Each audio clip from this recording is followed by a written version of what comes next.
Hi Vinyl community, John here. This is my video response to Tim Allen's 100 subscriber contest.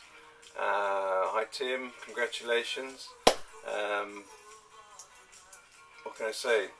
I'm going to make a shameless plug and say I've also got a 100 subscribers contest which I published last night, and so you're quite welcome to go and look at that video, as well as anyone that's viewing your contest and my entry into your contest. So anyway, Tim asked for us to show him some records that he perhaps should have or may not have. You've got quite an extensive record collection, Tim, and quite a wide taste, so that's a tough one. It seems to be what I've picked up from what other people have sort of shown, and looking at some of your other videos, that you have an interest in something called power pop. Not too familiar with really what that means or what that's about. But I will show you one or two things which I think may be of interest to you. First of all is the music which I've got playing here.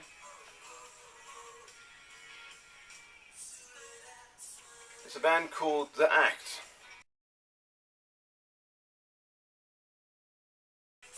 And as far as I understand, they only made one album together. So it's the lead singer who used to be in the Dream Academy, Nick Claus, and he's together in a band with David Gilmour's younger brother. I think it's Mark Gilmour. This was, I think, 81 roughly. So it's kind of post-punk stuff. Really good. The album is rare as rocking horse shit, because I've never seen it in a while, and I don't even have it, so I can't show you a copy of it. I'd love to have it. Probably worth you know, tracking it down. The ones that I have seen online are, you know, they go for a lot of money, so maybe one day when I can afford to, I'll splash out on that. But that's a record which I'd like to recommend. So the next album which I'm going to show is an album called Strawberries by The Damned. I think it's about the 4th or 5th album that they released. Looking on the back now to see when it came out, I think it was early 80s. People normally associate The Damned as being a punk band, and of course they were sort of up there with the Pistols and the Clash and the Buzzcocks and the, you know, the 77 time. And but then the latter music went over, and they eventually kind of became a little bit gothic-y, that sort of thing. But the midway, they were a pretty good sort of rocky, kind of punchy pop band, I would say. I'm playing a track here now. There's a track called Generals from this album. They have quite a varied style and sound. I mean, of course, all their records sound like The Damned, but you know, one song can sound a little bit different from the last one, and so on. So you have a good variation in their albums, particularly this one, and I think the one that came before it, called the Black Album. I think it was a reference to the Beatles' White Album. It was a double album, and they've just recently reissued that. I saw an advert in Classic Rock magazine. So this is a great record. Recommend it. Next record I'm going to show you is an album by The called Infected.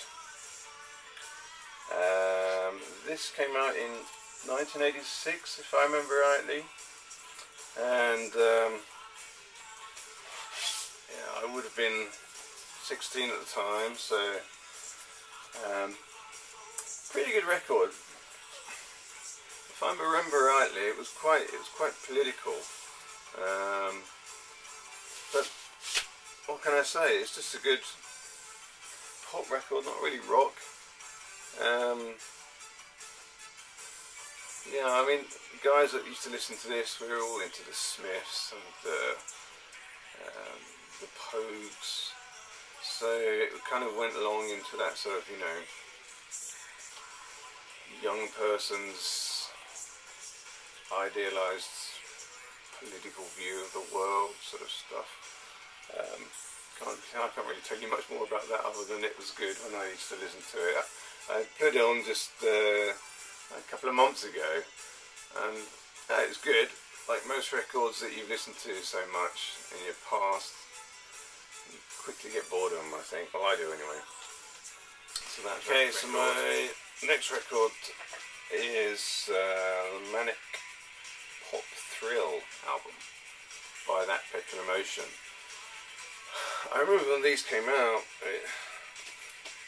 there was kind of a hype around them because they were sort of like supposed to be, you know, the remnants of what used to be the Undertones, although Feargal Sharkey isn't in this. Don't really sound like the Undertones, and at the time I guess they kind of had like a garagey kind of sound, so maybe that's a reference to the name, That Petrol Emotion. Well, here's another record that you may not have, that you may be interested in, or even another band, maybe you don't have anything by them. Pretty good. I quite liked it at the time. Okay, and the last one that I have to show, although I don't have to show it, for good reason, I only have this album on CD. So I'll put a little, you'll be able to see that, I'll do it now.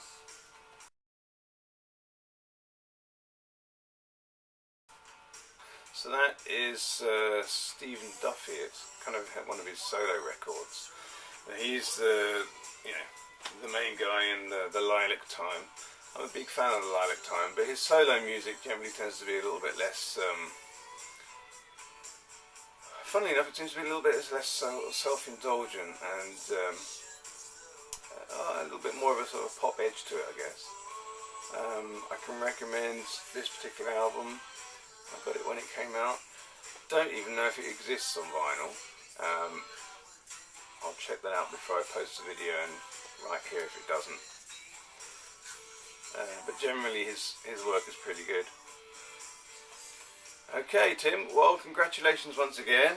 That's my recommendations to you. I really hope you haven't sort of got any of these, or at least that there are some sort of interest to you. Well, congratulations again, and look out for my next video. Thanks.